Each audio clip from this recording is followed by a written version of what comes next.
Salut tout le monde! Aujourd'hui, je vais vous parler de la nouveauté de la semaine. Il s'agit des créatures jaunes qui sont derrière moi, les Minions. Ils sont partout et cette fois, ils ont envahi notre magasin.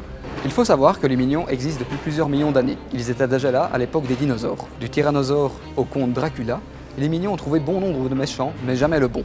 Leur but dans la vie est de servir le plus grand méchant au monde. Malheureusement, ils ne trouvent jamais le bon. Mais un jour, Kevin, l'un des Minions, va trouver une solution. Accompagné de Stuart et de Bob, ils vont tout faire pour retrouver le méchant qui leur convient. Du coup, ils vont se rendre à l'exposition des méchants, où là, ils vont faire la rencontre de Scarlet Overkill. Mais Scarlet Overkill est une méchante assez particulière, car elle demande aux Minions de récupérer la couronne de la reine d'Angleterre.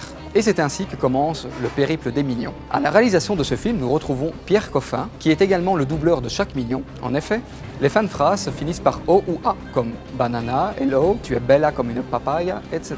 Ce qui fait le charme de ce film, c'est bien entendu ces petits personnages assez intelligents et très drôles. Le petit bémol pour ce film, c'est bien entendu son scénario, que j'ai trouvé assez enfantin. Mais en même temps, comme c'est un film pour enfants, ce que j'aurais voulu, c'est qu'on voit un petit peu l'évolution des Minions, mais également la rencontre avec Gru. Mais bon, ce n'est que mon point de vue. Nous allons assister à la naissance de deux nouveaux méchants, Scarlet Overkill et son compagnon. Même si on a beaucoup d'empathie pour ces deux personnages, à force de les entendre tout le temps, ils sont assez agaçants et très nerveux. C'est même dommage qu'il n'y ait pas des moments assez calmes. Le gros point fort de ce film, c'est notamment les Minions.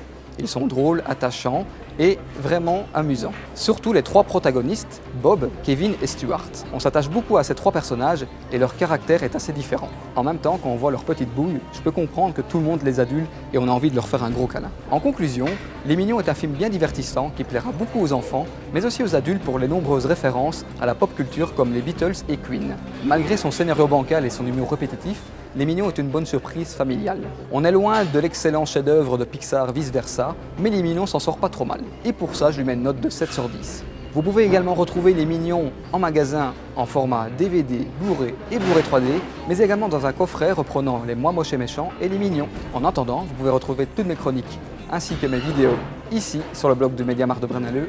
Sur ce, je vous laisse, allez au cinéma et banana!